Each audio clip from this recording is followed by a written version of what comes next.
Bien. Sí. Buenas jóvenes. Vamos a nuestra clase número 9, ¿no es cierto? Relaciones interpersonales en cuidados de enfermería, ¿no? Y en equipos de trabajo. Vamos a revisar comunicación, ¿no es cierto? Relaciones de ayuda y algunos elementos específicos de eso. Hay un concepto, 70 años atrás tenemos el concepto de comunicación, intercambio, ¿no es cierto?, de información y transmisión de significado. Ya, en base a eso, ¿no es cierto?, podríamos focalizar un poco la relevancia de la comunicación en esta temática de las relaciones interpersonales. Se distingue un nivel personal y un nivel interpersonal, pero hay que considerar que ambos niveles están muy involucrados en las relaciones interpersonales, ¿no? Es un poco didáctico, ¿no?, presentarlo de esa manera. Entonces, en el nivel personal, se destaca, ¿no es cierto?, el nivel de conciencia de sí mismo que uno puede tener. Esto es bien interesante porque ya que hemos repasado elementos, ¿no es cierto?, del funcionamiento psíquico, ¿no es cierto?, aquí podríamos entender estos dos niveles, ¿no? En uno, no es como tener conciencia de sí, es como no estar distraído, pero también tener conciencia de sí es como poder lidiar con estos mecanismos de defensa, de los cuales hemos estudiado, ¿no es cierto?, al principio de la asignatura, de la negación, la disociación, o qué sé yo, que puede, ¿no es cierto?, hacernos que no tengamos que los contenidos, ¿no es cierto?, de algunas circunstancias queden desalojados de la conciencia, y por tanto no sea mi interlocutor el que primero tenga noción de eso, ¿no? Nos pasa a menudo, no sé si a menudo, pero nos ha pasado alguna vez que otra persona nos dice o nos pregunta si estamos enojados porque, qué sé yo, he tenido malas maneras, cerrado la puerta diferente como lo hago habitual. Y bueno, frente a eso uno se sorprende y accede o a veces sigue negándolo también. Eh, entonces ese sería como un nivel más, no sé si se fijan, más profundo ¿no?, de la conciencia de sí mismo, que es difícil además, ¿no es cierto?, poder salvar bien ese punto profundamente, pero al menos desde el punto de vista cognitivo, racionalmente, ¿no?, conociendo estas materias, pienso que nos vamos acercando paulatinamente. Relación cuerpo-mente me parece que es un poco, ¿no es cierto?, más como de los equilibrios, ¿no es cierto?, más como de algo más material puesto ahí, ¿sí? Estar atento al cuerpo, más compenetrado, por decirlo así, como también habla mi cuerpo. La emoción como respuesta al mundo exterior, es interesante eso porque en el fondo también nos remite a esto que revisábamos en los contenidos más profundos, ¿no es cierto?, más psíquico, de un poco como lo que podríamos llamar la gestión, ¿no es cierto?, gestionar mis necesidades, ¿no? Entonces están las pulsiones, los deseos, ¿no es cierto?, y por otro lado está, ¿no es cierto?, el super yo que me impone, ¿no es cierto?, un deber, ¿sí? Pero necesito manejar un cierto equilibrio entre ambos, porque, ¿no es cierto?, si es puro deber, en algún momento me voy a colapsar, me podría incluso hasta deprimir en ese sentido. Entonces, la emoción como respuesta al mundo exterior es un buen punto, ¿no? La emoción, claro, reconocerla, ¿no?, ayuda a gestionar, ¿sí?, aquello que requiero. Y las posturas corporales como comunicación, bueno, ya lo veremos en los axiomas de Václavic, esta que él propone, ¿no es cierto?, muy famosa frase de la imposibilidad de, ¿no es cierto?, no comunicar. Mm, Y ahí nos habla de lo no verbal que siempre está presente, incluso si estoy en silencio o estoy sin movimiento, sin expresión, estoy de alguna manera diciendo algo en particular. Y el nivel interpersonal, en que habría que destacar, ¿no es cierto?, esta secuencia de emisor, ¿no es cierto?, la encodificación, el canal, la decodificación y el receptor. Encodificación y decodificación van a, ¿no es cierto?, destacar acá, porque van a ser atribuciones del emisor o del receptor, ¿no es cierto?, cada una. Y vamos a usar estos elementos previos que estuvimos revisando, entonces, para poder encodificar esta comunicación, esto que quiero transmitir. Claro, necesito tener cierta conciencia de mi interrelación con el cuerpo, ¿no?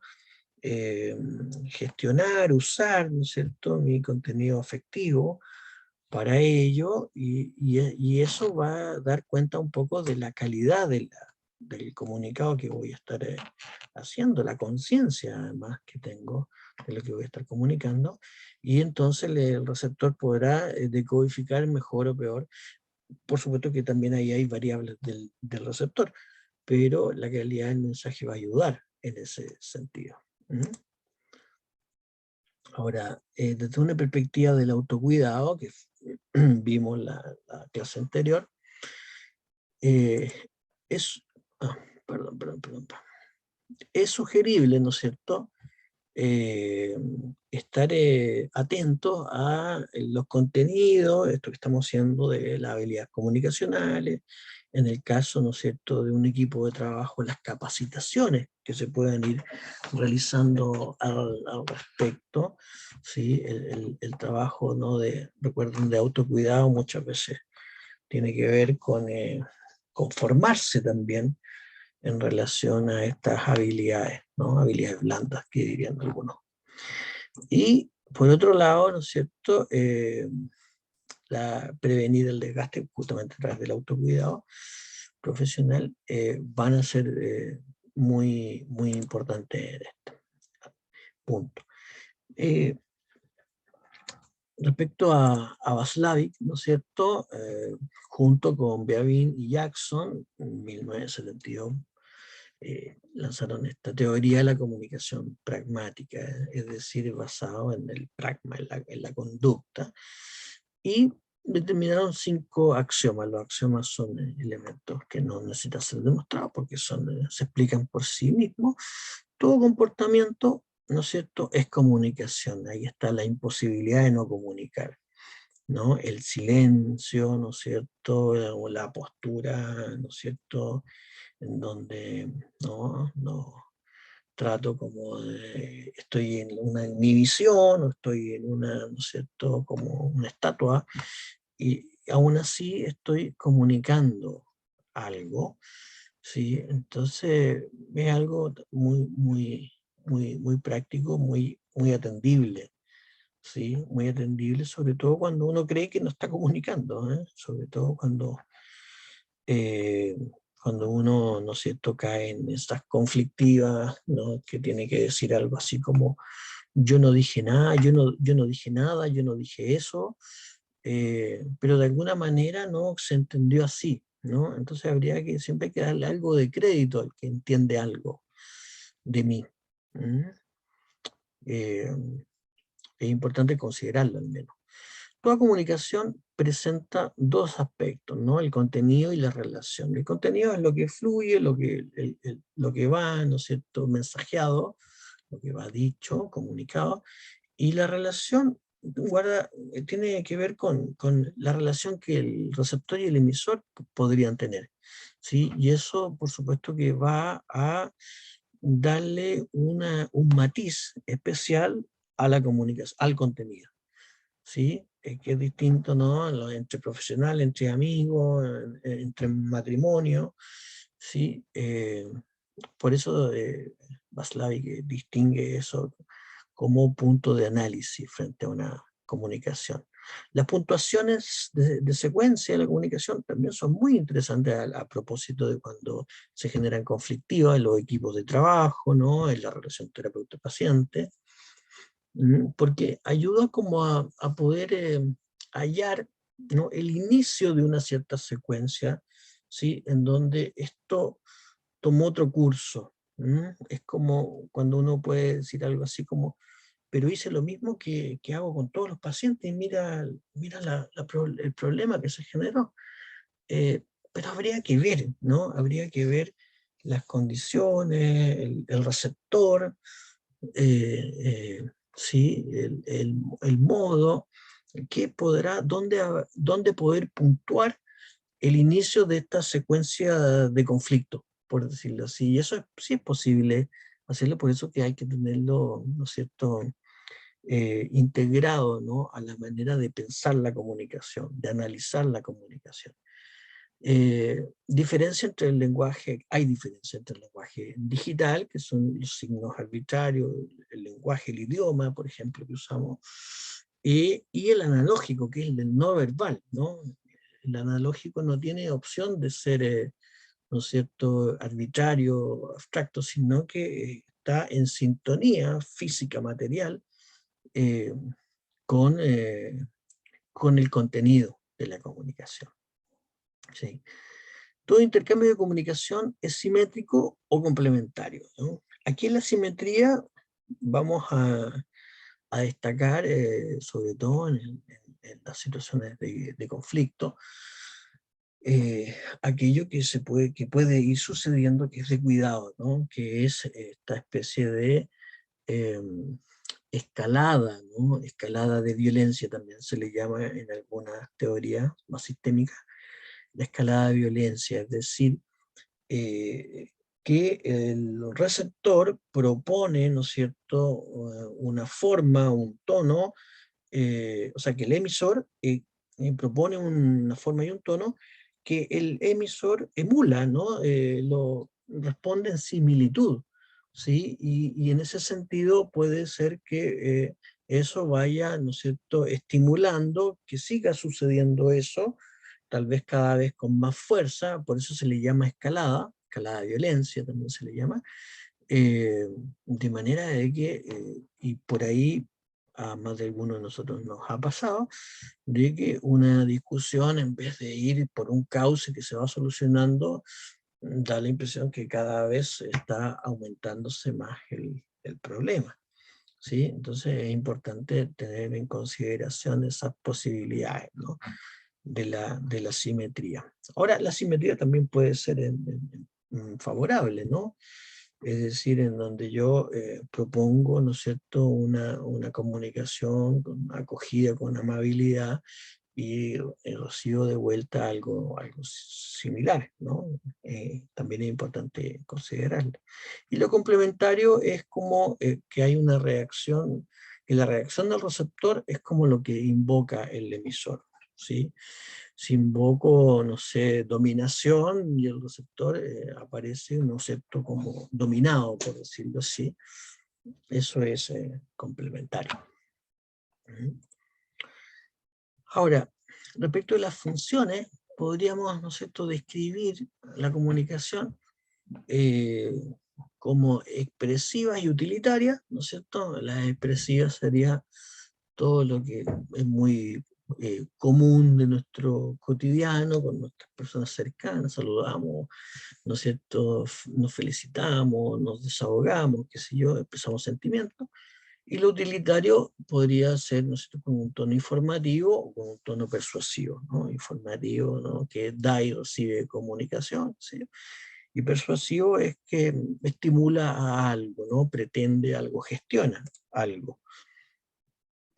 Bueno, en las relaciones de cuidado, en la relación terapeuta-paciente, es importante considerar, ¿no es cierto?, que es una relación jerarquizada, ¿no? Eso significa que la distribución del poder en la relación es especial, ¿sí? Entonces está el prestador, ¿no es cierto?, que goza de un cierto poder en el sentido del conocimiento, de la posición en la que se encuentra, y tiene como intención influir, ¿no es cierto?, en, ¿no es cierto?, el usuario. ¿Mm? Ahora, esto suele despertar cierta resistencia, ¿no?, cuando la relación está afirmada en una forma de poder, sí, claro que puede generar cierta resistencia, sobre todo si el usuario percibe que la definición del problema, ¿no es cierto?, él no participó tanto o no me escucharon, ¿no es cierto?, es algo que me vienen y me imponen, entonces me cuesta, ¿no es cierto?, apropiarme. Es muy importante esa idea de apropiarse, ¿no? Hacerse cargo de la propia salud, un concepto que apareció mucho, ¿no es cierto?, cuando se abrió, ¿no es cierto?, en la OMS a la idea, ¿no es cierto?, de una salud psicológica y social, ¿no es cierto?, o sea, un concepto de salud más amplio, ¿sí? Que pudiera, ¿no es cierto?, ayudar al usuario a empoderarse, a hacerse cargo, más que esta relación más vertical, ¿no? Como de dejar la salud en manos de los profesionales, que ellos vieran cómo me va con mi salud, ¿sí? Entonces, es importante tener en cuenta esto de la jerarquización. Acá tenemos unos modelos, ¿no es cierto?, que puesto así, como está ahí en pantalla, diríamos que es como sencillo, el emisor manda un mensaje al receptor, ahí está la comunicación, ¿no es cierto? Pero si lo vamos viendo más analíticamente, podríamos ver, ¿no es cierto?, que claro, el emisor está con sus afectos, su creencia y su rol, ¿no?, el poder, entre otros, y el receptor, claro, los afectos, creencias y las expectativas, y la imagen que tiene del emisor, ¿no?, la imagen que tiene del terapeuta. Y ahí vale la pena recordar algo que es un poco más específico, ¿no?, del contexto de la psicoterapia, ¿no? Esto de la transferencia y contratransferencia, ya por ahí a lo mejor ya lo han oído, eh, pero que significa que el paciente, ¿no es cierto?, de alguna manera transfiere con arreglo a la imagen, ¿no es cierto?, mía, pero la imagen mía está construida de varios elementos, ¿sí? Del elemento psicólogo, entre comillas, ¿no?, que creo yo que son los psicólogos, como pienso los psicólogos, qué sé yo, cómo me da interés esto de los psicólogos, cómo me da susto esto de los psicólogos, pero también en la salud pública estaría, ¿no es cierto?, contenido ahí la imagen que tengo de la institución. En este caso, ese consultorio, ese hospital, en ese caso también la salud pública, ¿sí? Entendiendo que cada usuario tiene experiencias buenas y malas, ¿no es cierto?, propias o del vecino, del familiar, ¿no es cierto?, en una institución, ¿no?, privada o pública. Entonces, eso es importante, ¿no?, considerarlo, ¿no? Y no solo pasa un poco más específico en el trabajo de psicoterapia, pero en general podríamos entender que a los técnicos profesionales, ¿no es cierto?, del servicio público en general, también estarán afectos a esa, ¿no es cierto?, a esa transferencia, ¿no?, a esos elementos posibles de transferir, ¿sí? De sentirlos como en una amalgama, ¿no?, de la institución, el servicio público, la salud pública, el Estado, qué sé yo, ¿no? A propósito de estos tiempos, ¿no?, políticos que corren por nuestro país, la sensibilidad, ¿no es cierto?, del usuario va a estar en múltiples contenidos, ¿no?, influenciados. Entonces, aquí ya vemos que la comunicación no es tan sencilla, ¿no? Un modelo en donde se ponen los aspectos subjetivos ya en juego, y el mensaje no es solo verbal, además, recordando eso. Entonces, aquí habría un ejemplo, ¿no es cierto?, de una comunicación poco efectiva en este caso, entre un prestador y un usuario, un emisor y un receptor, en el sentido, ¿no es cierto?, de que hay una creencia que bueno, lo importante, por ejemplo, es obtener la información, esta es la anamnesis, necesito, ¿no?, preguntar cosas, preguntar, y el receptor tiene su creencia, ¿no es cierto?, que está ante una autoridad, de un ejemplo, ¿no?, que él piensa que las frituras hacen mal, que se enojará si le digo que las como constantemente, diariamente, Y me surge un suerte de susto que se enoje conmigo, por ejemplo, y entonces, como el mensaje no es solo verbal, es importante esta aclaración que la pregunta cómo está su consumo de fritura durante la semana es con el, ¿no es cierto?, emisor o el técnico profesional mirando hacia otro lado, qué sé yo, no haciendo contacto visual. Entonces, por qué creen ustedes que esto sería una comunicación poco efectiva? En qué piensan ustedes que esto podría terminar? Sería interesante que lo pensaran por sí mismos, ¿sí? Ahora, ¿no es cierto? Este pequeño cuadro también nos va a servir para explicar, ya lo voy a explicar con más detalle en su momento, la instalación del último taller que vamos a hacer en la asignatura, en donde les voy a pedir que recreen. Recrear significa teatralizar, dramatizar o hacer un sketch, como quieran llamarlo, en donde obviamente que la capacidad actoral no es lo que va a estar evaluado, porque no estamos estudiando teatro, pero consideren que sí es algo bastante útil, ¿no? Porque para el aprendizaje, para que el aprendizaje se haga significativo, sí, claro que va a ser muy útil. En donde puedan nosotros representar, simular una situación, ¿no es cierto?, del emisor receptor, de terapeuta-paciente, enfermera-paciente, enfermera-enfermero, relación de profesionales, ¿no? Que esté fundada en esta último par de clases, la teoría sistema, ¿no es cierto?, el concepto de autoayuda, el concepto de burnout, y lo que vamos a revisar hoy día es la comunicación, ¿no es cierto? La comunicación efectiva, la escucha reflexiva, qué sé yo, los axiomas de Václavic. Entonces, poder representar una situación donde ustedes quieran comunicar algo, quieran decir algo, quieran, no sé, decir, mire, vamos a ejemplificar esto, mire cómo, ¿no es cierto?, una comunicación puede ser poco efectiva. Entonces la representan, la recrean, ¿no es cierto?, la dramatizan, la videan, la graban, y luego, ¿no es cierto?, graban también el grupo ya no actuando, sino que comentando, comentan lo que dramatizaron ahí, ¿no es cierto? Ahí hay una comunicación poco efectiva porque, ¿no es cierto?, el emisor desconsideró, en este caso, ¿no es cierto?, la comunicación no verbal, y está con poca empatía, ¿no? Pareciera una forma más vertical de relación con el paciente, ¿sí?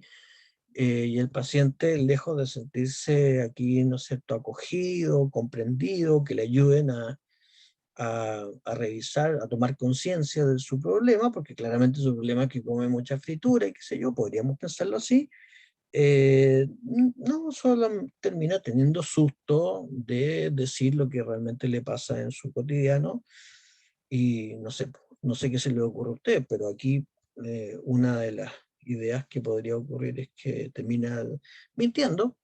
¿Cómo le va con el consumo de su fritura durante la semana? Bien, bien, qué sé yo.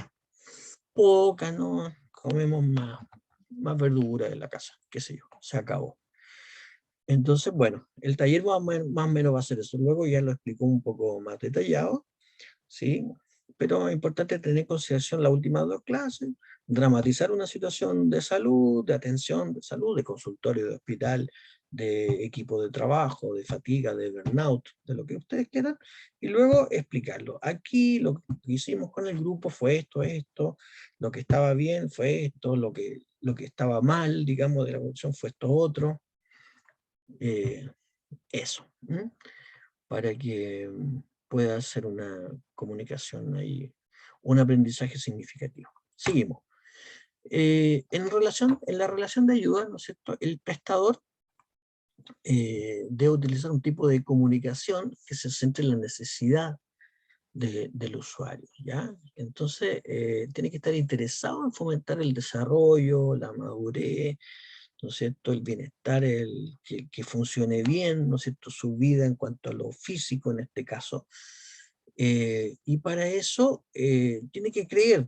el prestador tiene que creer en la capacidad del otro que pueda asumir esa responsabilidad, ¿ya? Y ahí está ese cambio de paradigma, ¿no es cierto?, de tener una salud un poco más infantil, en donde uno como que tuviera que retar a los pacientes o algo así, y entender que no van a cambiar nunca, o ese tipo de frases, ¿no es cierto?, a una gestión que logre ayudar a ese paciente a empoderarse, por decirlo así, ¿no?, de aquello que tiene instalado como una problemática, que puede ser una problemática difícil de abordar, pero no por eso justifica tomar ese camino más vertical, más enniñecedor de los pacientes.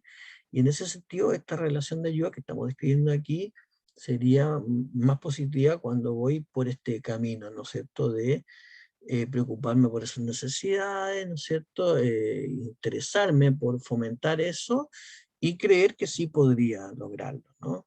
Eh, Se propicie la toma de conciencia en ese caso. Ahora, en un estilo comunicacional, ¿no es cierto?, de prestadores de salud, en una relación de ayuda, podríamos aquí verlo claramente, el modelo vertical y el modelo horizontal, ¿no?, por hacer una, ¿no es cierto?, una comparativa. Entonces, en las fases, por ejemplo, la recepción del paciente, en un modelo vertical estaríamos pensando, ¿no es cierto?, eh, no sé, el poder, piensen en el poder, esta relación de poder. Entonces yo tengo el conocimiento, qué sé yo, y la persona no. Entonces hay como una cosa como de valía también, ¿no? Y yo mi tiempo es más valioso, por decirlo así. Entonces la recepción va, por ejemplo, tener esta característica de impaciencia, de poca tolerancia a la demora, a la tardanza, a que el paciente rodea, se da como vueltas antes de ir al centro de lo que necesita. Entonces, aquí estaría como hay paciencia y por eso estaría con más reprensiones, ¿no? Estar reprendiendo al paciente, recriminando algo. Y en un modelo horizontal habría en general más calidez, más preguntas, más atención al lenguaje no verbal, ¿no? Vamos a ver más adelante algunas técnicas, parafraseo, paráfrasis, focalización emocional, en donde puedo ir como ayudándole al paciente. Sí, claramente puede ser un paciente que efectivamente se dé muchas vueltas o que tenga dificultad en el habla, o que un montón de cosas, digamos. No puedo exigirle al paciente que no tenga ese tipo de problemática. Entonces, en un modelo horizontal, bueno, recepciono con más calidez, genero una mejor condición y enseguida voy, ¿no es cierto?, interviniendo, ¿no? Totalmente diferente, no con recriminaciones, sino con preguntas estimulantes, no con asentimiento de cabeza, con silencios también para poder oír algo de lo que está diciendo, es decir, con señales de que lo estoy oyendo y probablemente eso se sienta bastante diferente, ¿no?, a la persona que recibe recriminaciones de entrada. En cuanto a la hipótesis, ¿no es cierto?, en el modelo vertical podríamos pensar que se minimizan, ¿no es cierto?, las situaciones de preocupación, lo que me estaba comentando el paciente, y aparece, ¿no es cierto?, una hipótesis un poco más preformateada desde el emisor, desde el técnico, y en un modelo horizontal podríamos pensar que hay un reconocimiento de la preocupación del usuario, ¿no?, que puede quedar integrada, ¿no es cierto?, en una hipótesis diagnóstica que ayude a la problemática de salud que me presenta. Para abordar esto en un modelo vertical tendría instrucciones, ¿no?, escritas en un papel o como sea, dichas verbalmente. En cambio, en un modelo horizontal tendría más bien una consecución de acuerdos, ¿no? Tendría como una co-construcción con el paciente, ¿no? Que por supuesto podría eso significar una mayor adherencia a tratamiento, sin duda. ¿Qué es escuchar? ¿No es cierto? Podríamos pensar, ¿no es cierto?, que existen dos modos, ¿no? El pasivo y el activo. En el caso del pasivo, ¿no es cierto? Estamos pensando en que pongo mucha atención y sobre todo estoy abstinente, ¿no? De ir con mis contenidos, mis ideas, mi literatura que he revisado. No estoy cuidadoso, estoy abstinente y con una escucha atenta. Ahí estoy la escucha pasiva, que es una buena escucha para una buena porción de situaciones. ¿Sí? A veces vale la pena hacer una escucha pasiva cuando la circunstancia es muy tortuosa o es muy penosa. ¿Sí? No es necesario llegar a como a invadir los silencios, a menos que el silencio esté siendo angustioso, ¿sí? Para el paciente, ¿no? Más que para mí, más que para el técnico, para el paciente. Si estuviese siendo angustioso, valdría la pena ya pasar a una escucha más activa, ¿sí? Pero tiene mucho valor, de todas maneras, lo que quiero decir es la escucha pasiva. La escucha activa en donde estoy un poquito más centrado en el proceso más completo de comprender a la otra persona en el sentido como de hacerle ver que estoy en eso, ¿sí? En el pasivo también puedo estar perfectamente en eso, ¿sí? En el activo estoy repitiendo las frases de él, estoy haciendo un ruido incluso y un asentamiento con la cabeza, un ajá, y estoy también parafraseando. Bueno, vamos a ver las distintas técnicas, ¿no es cierto? Que haciendo preguntas, ¿no es cierto? Al principio fueron abiertas, pero luego ya son más específicas y están en relación a lo que me va contando un poco para ir orientando la búsqueda. Entonces, verdaderamente la persona que está enfrente sí va sintiendo que me están oyendo, sí se va sintiendo, ¿no es cierto?, acogida. Eso es muy importante. Entonces, las disposiciones básicas, ¿no?, de una escucha efectiva sería como la aceptación y legitimización del otro, es decir, eh, como lo horizontal, ¿no? Considerarlo como, es como que dijera, si el paciente que voy a atender es otro enfermero que casualmente viene a consultar acá, o es una persona que trabaja en casa sin tener trabajo remunerado fuera de su casa, da igual, digamos, voy con la misma, ¿no es cierto?, disposición. Eso podría uno, ¿no?, como tomarlo como un ejemplo. Y la capacidad de estar alerta, ¿no es cierto?, y darse el tiempo para estarlo, creo que también es una, ¿no es cierto?, disposición de escucha. Y la apertura, ¿no es cierto?, a que algunas cosas pueden ir más allá con matices respecto a las teorías, ¿no es cierto?, a lo que he estudiado respecto de la realidad, de la patología o qué sé yo, estar atento a lo que tengo enfrente, ¿no? Apertura de mente sería en ese caso, ¿no? La persona que escucha activa es una persona que no usa el por qué, ¿no? Que por qué esto. El por qué es una pregunta complicada que usualmente cierra, no abre, ¿no? El por qué es una pregunta que más bien devela la ansiedad del que pregunta, ¿no? Que quiero como llegar inmediato, quiero tomar un atajo y que terminemos aquí esto, ¿no? Eh, no marca proceso, ¿no? No marca como una ruta por el cual vamos analizando y vamos profundizando y acercándonos paulatinamente a una comprensión de un fenómeno. El por qué es una pregunta más ansiosa que quisiera llegar inmediato, donde usualmente no es posible llegar, obviamente. Entonces, la persona que escucha también no aporta una información propia muy bruscamente o de inicio, ¿sí? Intenta sostener los juicios, ¿no?, a pesar de que los pueda tener. No estamos en una cultura, ¿no? Tenemos juicios, prejuicios, pero se puede abstener, ¿no?, de eso a favor de la relación de ayuda, ¿no? Exhibe una aceptación incondicional de incondicional positiva, ¿no?, del interlocutor. ¿Ya? ¿No es cierto? Es decir, puede, ¿no es cierto?, estar con una disposición favorable a lo que éste me traiga, ¿sí? O como venga, ¿no? O las dificultades que tenga. Veíamos hace un rato, ¿no?, si la persona tiene dificultad para expresar la idea, ¿no?, se demora o tiene un volumen complejo que me cuesta oírlo, qué sé yo, pero en general no sé, estoy incondicional hacia eso, ¿no? Entiendo que eso no es por mí, no tiene que ver conmigo, tengo que ver cómo le ayudo a resolverlo, cómo hago que me explique, ¿no es cierto?, la mejor manera en cómo pueda decir lo que le pasa.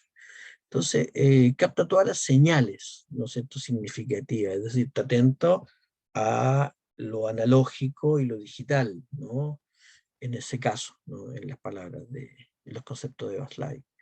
Y hace preguntas exploratorias, ¿sí? Eh, Investiga en el fondo. Entonces, una escucha activa, ¿no es cierto? Para escuchar en forma activa es conveniente que el interlocutor se sienta acogido y cómodo, ¿no es cierto? Que poder darle un tiempo adecuado, ¿no es cierto?, a la entrevista o al momento, ¿no es cierto?, de interacción. Disminuir las distracciones, porque da señales, ahí la señal no verbal sería lo contrario que yo puedo decir a lo mejor verbalmente. Puedo decir verbalmente, ya, tome asiento, le voy a poner atención, y puedo estar físicamente haciendo otra cosa. Entonces, creo que hay que cuidarse de esos elementos y construir ambientes físicos y psicológicos reservados, ¿no? Donde, dependiendo de aquello que se tenga que, o el paciente necesite hablar, o el usuario necesite hablar, ¿no? Las normas, ¿no es cierto?, generales de la comunicación efectiva para el que habla, diríamos que, ¿no es cierto?, poder hablar en primera persona, singular, ¿no es cierto?, estaría bien, usar ejemplos concretos, ¿no es cierto?, evitar las generalizaciones de siempre y nunca, ¿no es cierto?, estar en el presente, ¿no? No irse a otros tiempos que nos puedan, qué sé yo, llevar a confusión o a dar una vuelta más grande a lo que queremos, ¿no es cierto?, analizar ahí. Eh, y en el caso de formular peticiones, poder hacerlas directo, expresar, ¿no es cierto?, el cuándo y cómo se desea, ¿no?, pedir algo a la contraparte, ¿no? Y para el que escucha, habría que decir, ¿no es cierto?, que es importante dar señales no verbales de atención, esto como de no estar haciendo otras cosas, comentarios, gestos de sentimiento, parafraseos, ¿no? Aquí están las parafrases, ¿no?, que son en el fondo como transformar un contenido pero con las propias palabras, ¿no? Es como decir, yo entiendo que usted me está diciendo que está muy preocupado por esto, aun cuando no haya dicho todas esas palabras, no estoy repitiendo, porque eso es otra técnica, que es repetir literalmente, que también es muy útil. El parafraseo, yo un poco me doy esa libertad de articular la frase de otra manera, a ver si es que le ayuda también a la persona, le hace sentido, ¿no?, le calza, y es muy útil. Eh, También preguntas abiertas de comienzo: ¿en qué puedo ayudar? ¿No es cierto? ¿Podría explicarme un poco más acerca de eso? Una retroalimentación positiva, es decir, cuando uno dice podría explicarme un poco más, no está diciendo, oiga, no le entiendo nada a lo que está diciendo, ¿no? Eh, o cuando está diciendo, al principio, o qué sé yo, al final, no sé qué, eh, fui comprendiendo un poco esto, mire, usted dice esto, más o menos así, y ya me explicará el resto, ¿no? No le estoy diciendo, oye, al principio o al final no le entendí nada, ¿sí? Estoy, ¿no es cierto?, buscando, haciendo una retroalimentación, pero en positivo. Cuando el otro no ha terminado, es importante guardarse todavía las opiniones o la posición, ¿no? O la hipótesis que hoy ya, ¿no es cierto?, estoy pensando. Sí, es importante el timing ahí. En ambos interlocutores, ¿no es cierto?, es importante considerar esto. Para expresar críticas, creo que hay que o pedir permiso o hacerlo cuando el otro me lo está pidiendo, ¿no?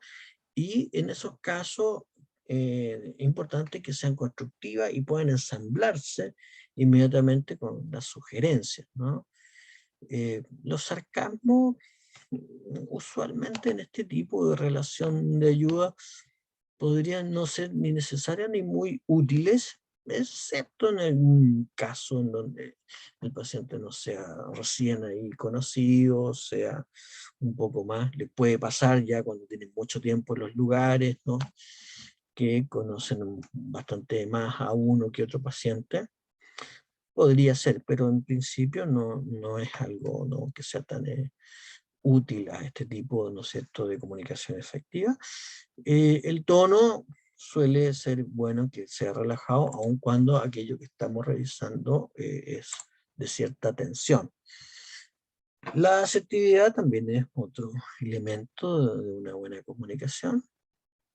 En el fondo es una expresión bastante directa, eficiente de los sentimientos, pero que no genera sensación de ataque, no conflictúa la interacción, ¿sí? Por ahí va la asertividad. eh, y es útil, ¿no es cierto?, a la estima y a la salud mental que está en juego ahí en la relación. ¿Sí? Se moviliza, ¿no es cierto?, y hace que aquello que necesita gestionar pueda ser gestionado en ese sentido de la asertividad. Eh, Consideraciones, ¿no es cierto?, para ser asertivo. Eh, Esperar que el interlocutor sí termine de hablar, sí darle el espacio, ¿no? ¿No es cierto?, dejarlo fuera e imponer lo que yo ya estoy viendo, lo que yo ya tengo en mente. Sería poco asertivo eso. Piensa en lo que va a decir antes, ¿no es cierto?, de plantearlo. Y si tengo muchas dudas acerca de lo que voy queriendo plantear, mejor abstenerse, ¿sí? Resaltar lo positivo de las situaciones y del interlocutor, ¿sí? Y hablar, ¿no es cierto?, con un tono de calma, ¿no? Puede eso ayudar a las situaciones, ¿no?, penosas o tensas, ¿no es cierto? Eh, en la verdad siempre es útil, pero debe ser manejada con objetividad y con harto respeto para que sea más eficiente. Evitar el, ¿no es cierto?, el enfrentamiento. Aquí, ojo, aquí ponía, porque recuerden de la simetría, ¿no? O las escaladas, ¿no? Las escaladas de violencias que se producen, ¿no es cierto?, precisamente por el efecto simétrico de la comunicación. Eh, Cuando uno tiene cierta responsabilidad en algo casualmente no bueno que ocurrió, admitirlo siempre genera una reacción altamente positiva. Eso es importante, ¿no? Considerarlo, aunque sea racionalmente, cognitivamente. Por supuesto que la posibilidad de admitirla, ¿no es cierto?, los errores y todo ya pertenece a otros elementos más profundos de la personalidad, pero al menos que si podemos rescatar racionalmente, cognitivamente, que eso inunda el espacio de algo mucho mejor, de que si uno sigue negando de que no hizo lo que tal vez hizo, eh, eso creo que es importante de considerarlo.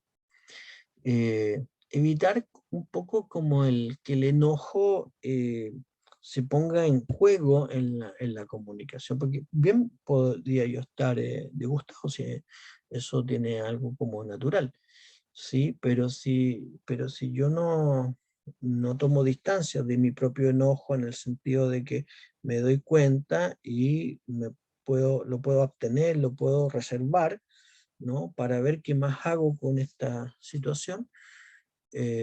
Porque si no hago eso, claro, el enojo va a aparecer en la forma del tono, en la forma de las palabras, del volumen, y eso usualmente quiebra la comunicación, ¿no? Entra en la escalada, ¿no es cierto? Entra la sensación de desconfianza, genera, ¿no? Genera una pérdida de todo ¿no es cierto? La riqueza que tal vez tuvo anteriormente esa comunicación. ¿No? Y buscar los momentos adecuados para, ¿no es cierto? Sobre todo ciertas cosas que pueden ser más delicadas, ¿no? Evaluar, ¿no? Pensar, ¿no es cierto? Preparar el momento. Bueno, otras técnicas de escucha reflexiva, ¿no es cierto? La repetición, que es como la literalidad de la frase, uno repite, ¿no? En la última porción de la frase como una manera de que no se oiga solo un silencio, solo un monólogo, entonces uno va repitiendo los últimos trozos de la frase y va estimulando así a la persona a sentirse escuchada, a que pueda seguir elaborando aquello que me está tratando de comunicar, ¿no es cierto? El refraseo, ¿sí? Que es eh, alterar levemente, ¿no es cierto?, el orden de lo que me dice, como el parafraseo, y los silencios, ¿no es cierto?, que pueden, ¿no es cierto?, tener generar indican comprensión y aceptación de lo que se me está, ¿no?, planteando, ¿no? Recepción, por decirlo así. Las paráfrasis, ¿no es cierto?, que en el fondo estoy diciendo algo que se intuye dentro de lo que me está planteando, pero aun cuando no lo diga. ¿Sí? Se parece un poco al señalamiento emocional, pero en la paráfrasis es como eh, es como de la comprensión de lo que me está diciendo el paciente, y en el señalamiento emocional se trata de una emoción que puede estar, ¿no es cierto?, a la base de lo que me está tratando de decir, ¿sí? Ahí es un ejemplo de ese, veo que está buscando algún tipo de solución a esta situación, ¿no? Pero no le ha resultado difícil, dice ahí, podría decir, pero no ha resultado fácil. Entonces es una paráfrasis, porque puede que el paciente no haya dicho eso, pero en el fondo yo le estoy diciendo, esto es lo que estoy entendiendo, lo que usted me dice. Y en el caso del señalamiento emocional, este ejemplo dice, me da la impresión que ha venido sintiéndose muy incómodo con la situación doméstica que me está señalando, que me está describiendo, ¿sí? A propósito, no sé, de conflictos maritales o problemas con algún hijo, que sea. Entonces uno va un poco eh, ajustando o proponiéndole, es una propuesta el señalamiento, para ver si le calza o no, ya me dirá que no es incomodidad o que es más que incomodidad, me pasa esto, entonces de alguna manera voy ayudando al paciente a profundizar en su comunicación. Eso, por ahora, ¿sí? Mañana, ¿no es cierto?, revisamos esta clase, no, pasado mañana, perdón. Revisamos la clase, hacemos la prueba, luego revisamos esta clase, ojalá la puedan ver, ¿no es cierto?, durante el lunes, y finalmente instalamos el taller, ahí nos demoramos un poquito, ya se lo expliqué un poco, lo voy a poner por escrito, y lo vamos a comentar también un poco verbalmente en ese momento de la tarde. Bueno, eso es todo. Que estén bien. Chao.